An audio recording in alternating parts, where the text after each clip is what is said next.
Em nome do Pai, do Filho e do Espírito Santo. Amém. Que as almas dos fiéis defuntos, pela misericórdia de Deus, descansem em paz. Um bom dia para você, ouvinte do nosso programa Oração da Manhã, aqui da nossa Diocese de Formosa, e também para você que nos acompanha fora desta diocese. Dando sequência às nossas meditações oportunas para o desabrochar do entendimento da nossa caminhada neste mundo opaco e desafiador, traremos hoje a virtude de vencimento que é a renúncia, segundo o tratado prático dos vícios e das virtudes de Conchita. A renúncia total de todo juízo e vontade, o completo desprendimento de si, o abandono absoluto à vontade de Deus, nascem do conjunto de todas as virtudes inspiradas na caridade. A renúncia de si é filha da humildade e da obediência, porém, é do amor divino que recebe vida, alimento, força e alento. Tem relação com a negação de si e representa o primeiro degrau da vida espiritual. Não falo de passos, mas de degraus, porque algumas virtudes andam ou caminham e outras sobem ou ascendem. A renúncia de si é daquelas virtudes que sobem, depois de a alma ter percorrido o caminho das virtudes ordinárias. É das virtudes que escalam o céu, irmando o desprezo de si, do alheio, do domínio de si e de outras muitas virtudes. Luta com afinco contra a natureza humana, eleva o homem e diviniza-o, isto é, levanta-o na cruz e crucifica-o. A renúncia de si mata o ser natural da criatura e faz com que comece a viver na terra uma vida sobrenatural de grandes méritos para o céu. Desprende a alma da terra e, numa vida nova de constante sacrifício, dá-lhe saborear as delícias de uma felicidade desconhecida e pura, de uma paz e suavidade indizíveis. Diante da alma ditosa que renuncia a si, cai o véu e são descobertos tesouros infinitos, jamais sequer imaginados. Quem renuncia a si, escolhe o caminho do Calvário. Põe seus pés em minhas pegadas ensanguentadas. Porém chega ao fim sem desmaiar nem cansar-se. Eu prometo, chegará ao meu coração, onde se encontra o verdadeiro descanso dos santos. Essa renúncia de si, que não é outra coisa que a morte de si em Jesus Cristo, é de muita importância para a vida do espírito. Nela está o primeiro degrau, repito, da santidade, da perfeição e da união. A alma que consegue de fato dar esse primeiro passo continua ascendendo, sem jamais voltar a descer. Com efeito, nessa escada misteriosa, passo a passo, a alma segue com suavidade, pelo formidável impulso da graça, até chegar ao fim. Sabeis que fim tem essa escada santa? É o tálamo dos divinos amores. Ali no mais oculto encontra-se o esposo à espera da alma, que há de ser sua. Vede onde vai parar a renúncia de si. Oh, se as almas entendessem, oh, se aqueles que se dizem meus e que não o são, penetrassem nessa santa doutrina e pusessem seus pés nessa escada misteriosa, cujo segredo está na total renúncia de si, a como correriam ao encontro desse tesouro, ao alcance do seu coração. Mas não, continua o Senhor, poucas são as almas que compreendem essa árdua subida, poucas as que renunciam e morrem para si, para ressuscitar em mim. Mundo, demônio e carne são os principais inimigos da renúncia de si. Muitas almas experimentam apenas superficialmente a renúncia de si e voltam atrás, sendo mais culpáveis das que jamais começaram a praticar essa virtude.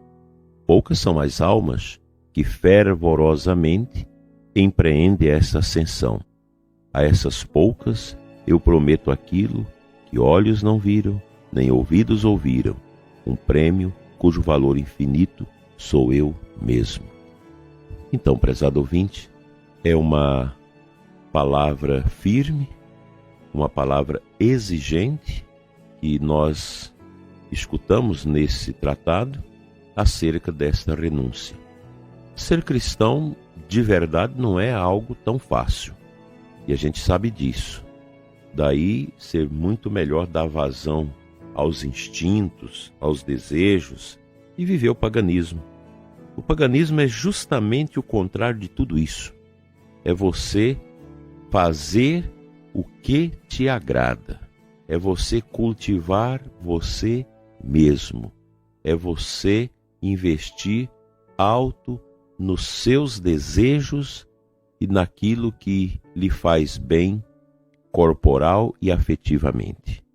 Só que isso tem um preço, porque a vida ela não é estacionada, ela é dinâmica, ela vai indo e a gente vai chegando à velhice, vai chegando esse tempo do resumo, e se não praticamos em vida as virtudes, tudo isso vai fazer falta no momento final da nossa existência. Quem viveu para si, quem viveu para o paganismo, quem viveu para agradar aos seus instintos, sofre muito no final da sua existência. Então a vida cristã, que é a melhor proposta que dá sentido à nossa existência nesse mundo, ela exige isso. Renúncia, fazer tudo para não agradar a si mesmo, mas agradar a vontade de Deus. E o nosso contentamento, ele não se dá nessa esfera dos prazeres. A gente precisa saber regular essa dinâmica da nossa vida, mas na satisfação de uma alma que cresce, que se robustece na luz da verdade, que é Cristo. Essa renúncia, ela é possível porque os santos atestam para nós. Eu digo para você que tenho procurado praticar certos gestos de renúncia que a gente vai aprendendo. No alto já da minha idade, dos meus 62 anos, a gente já vai começando a enxergar que a vida tem sentido, sim, a partir desse trieiro, desse caminho, dessa escada de ascendência ao autodomínio de si mesmo. Que Deus nos ajude a viver essa graça e a termos cada vez mais o nosso coração preenchido dessa satisfação de poder caminhar com o Senhor Jesus.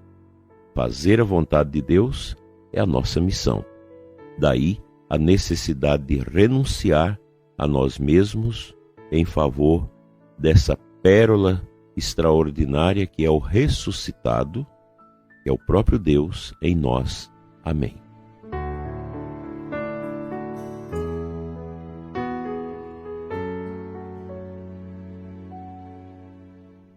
O evangelho de hoje calha com esse tema.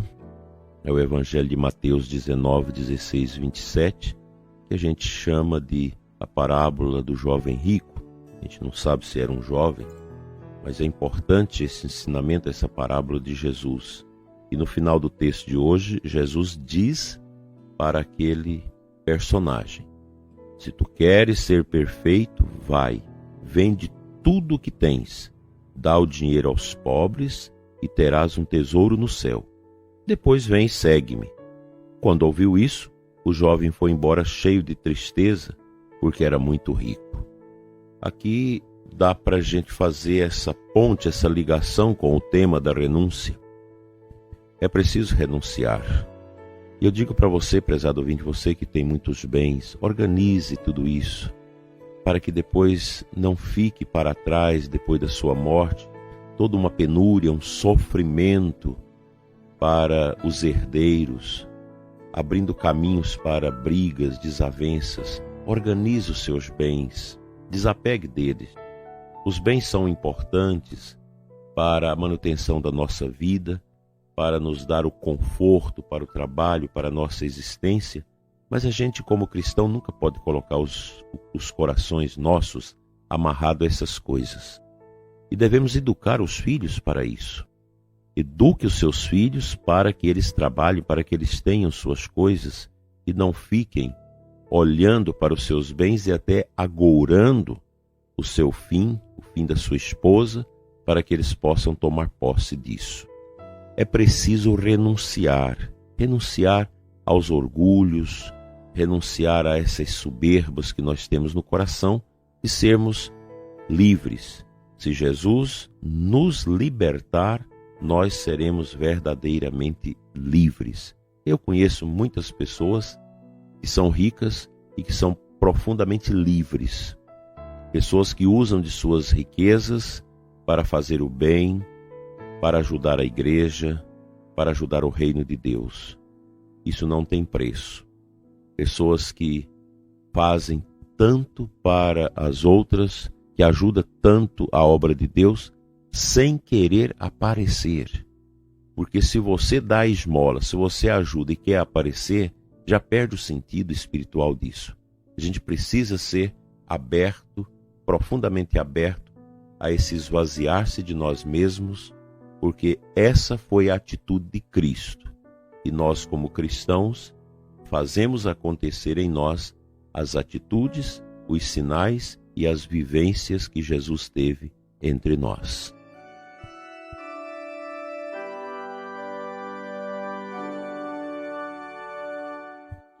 Pai Santo, eterno Deus, Pai das misericórdias divinas, que nos socorre com a graça do Teu Espírito derramado em nós do coração do Teu Filho Jesus. Dai-nos a força, esta sabedoria para saber renunciar a nós mesmos, para ascendermos na escada das virtudes e do desprendimento de nós mesmos.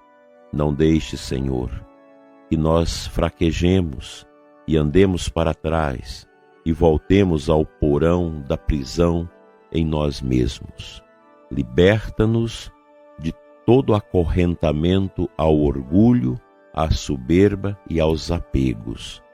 Dai-nos, Senhor, um coração livre para melhor Te amar, Te servir e Te adorar.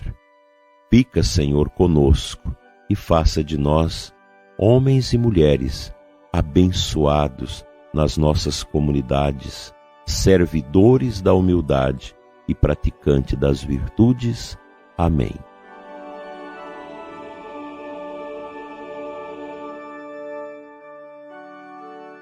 Pela intercessão da bem-aventurada Virgem Maria, Senhora da Boa Morte, venha sobre você, prezado ouvinte, sua família, a bênção de Deus Todo-Poderoso, Pai, Filho e Espírito Santo. Amém. Tenha uma segunda-feira na luz e amanhã rezaremos juntos novamente.